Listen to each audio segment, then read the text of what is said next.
ကျွန်တော်ဟာကတ်ထားတဲ့နံရံအပြားကိုခွာလိုက်ပြီးအတွင်းမှာလှုပ်ဝက်သိမ်းစီးထားတဲ့မှန်သေးတစ်ချက်ကိုထုတ်ယူလိုက်ပါတယ်ထို့နောက်ဆုံးဖြင့်မှန်ကိုခွဲချိုးလိုက်ကရှည်လျားပြီးအသုံးဝင်မဲ့တစ်ချောင်းကိုရွေးထုတ်ယူလိုက်ပြီးကြံပိုင်းစများကိုစက်ကူနှင့်လိုက်ကအင်တာထဲသို့ပစ်ထည့်လိုက်ပါတယ်ကျွန်တော်ရေဆွဲမချမိခဏအတွင်းထောင်ဆောင်မှုသည်အခန်းအတွင်းသို့ရုတ်တရက်စစ်ဆေးဖို့ဝင်လာတာကြောင့်ရွေးထုတ်ထားတဲ့အပိုင်းစာကိုပါးစပ်ထဲသို့ချက်ချင်းထည့်လိုက်ပြီးမပြတ်ငြိမ်နေခဲ့ပါတယ်ခန်းရဲ့အကျဉ်ထောင်သားအလုံးကိုတဦးချင်းစီရှာဖွေစစ်ဆေးနေချိန်မှန်စက်ကူပိုင်းစာများရှာတွေ့သွားမှာကိုစိုးရိမ်တာကြောင့်ကျွန်တော်ဟာအင်တာရေဆွဲခလုတ်ကိုဆွဲချလိုက်ပါတယ်မှန်စက်ကူပိုင်းစာများသည်ရေစီးနှင့်အတူပါသွားပြီးအတန်ကြားသွားတဲ့ထောင်ဆောင်များကဘသူလုပ်တာလဲလို့မေးမြန်းသောအခါအင်တာရေဆွဲချတာဘယ်လိုမျိုးလဲဆိုတာကြည့်ချင်လို့လားဟုအေးစေးတည်ငြိမ်စွာပြန်ပြောလိုက်ပါတယ်ထောင်ဆောင်များကဘာမှတန်တရားမဖြစ်ကြပဲသူတို့ရဲ့ရှာဖွေမှုကိုစတင်လိုက်ပြီးတစ်တာများအတွင်းမှပစ္စည်းအလုံးကိုကျမ်းပြင်ပေါ်သို့ချကာရှာဖွေပြီးပြတ်တင်းပေါက်ရဲ့တန်ချောင်းများကိုပါစစ်ဆေးခဲ့ကြပါတယ်ဒါပေမဲ့ဘာမှတန်တရားဖြစ်ဖွယ်မတွေ့တာကြောင့်သူတို့ဟာအခန်းမှထွက်ခွာသွားကြပါတယ်ထောင်ဆောင်များထွက်သွားပြီးနောက်ကျွန်တော်ဟာသွားတိုက်တဲ့တစ်ချောင်းပေါ်မှန်ကိုတင်ပြီးကျိုးနှင်ကြီးကတခါပေါက်မှတဆင့်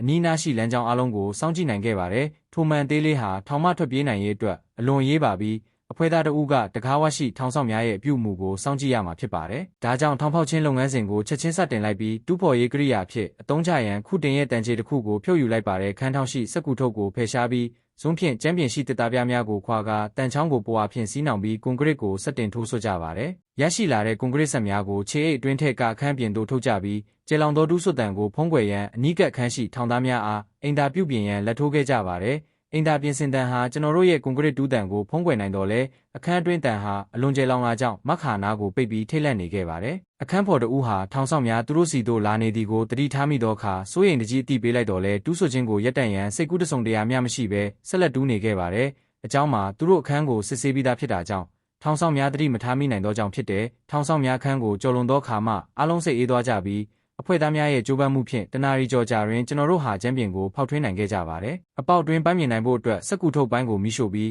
အောက်သို့ပစ်ချလိုက်ချိန်မှာကြီးမားသောနေရာလွတ်ရှိနေတာကိုမြင်တွေ့လိုက်ရပါတယ်။ဒါဟာတိတာထင်ရှားတဲ့ကျွန်တော်တို့ရဲ့အောင်မြင်မှုဖြစ်ပါတယ်။ထို့နောက်ကျွန်တော်တို့ဟာအပေါက်တွင်သို့ကွန်ကရစ်ဆက်များပြန်ထည့်လိုက်ကြပြီးထောင်ဆောင်များတတိမထားမိစေရန်ခန်းကိုရှင်းလင်းကြပါတယ်။ညဘက်စစ်ဆေးမှုကိုတန်တရားမဝင်စေရန်ကျွန်တော်တို့ဟာစက်ကူထုတ်များဖြင့်လက်ပုံစံအတူနှစ်ခုပြုလုပ်ပြီးလက်မောင်းနှင့်ခြေရောက်များကိုကြိုးဖြင့်ချိတ်ဆက်ထားပါတယ်။ကြိုးကိုဆွဲတိုင်းစက်ကူထုတ်လက်ဟာခန္ဓာကိုယ်၏လှုပ်ရှားမှုအတိုင်းလှုပ်ရှားနိုင်သောကြောင့်ဖြစ်ပါတယ်။မကြာမီထောင်ဆောင်များလှည့်လည်စစ်ဆေးချိန်ရောက်လာခဲ့ပါတယ်။ကျွန်တော်တို့နှစ်ဦးဟာမျက်ကွယ်နေရာသို့မြင်ပုံခိုလိုက်ပြီးဒါဟာအရေးကြီးဆုံးသောအချိန်ကာလပင်ဖြစ်ပါတယ်။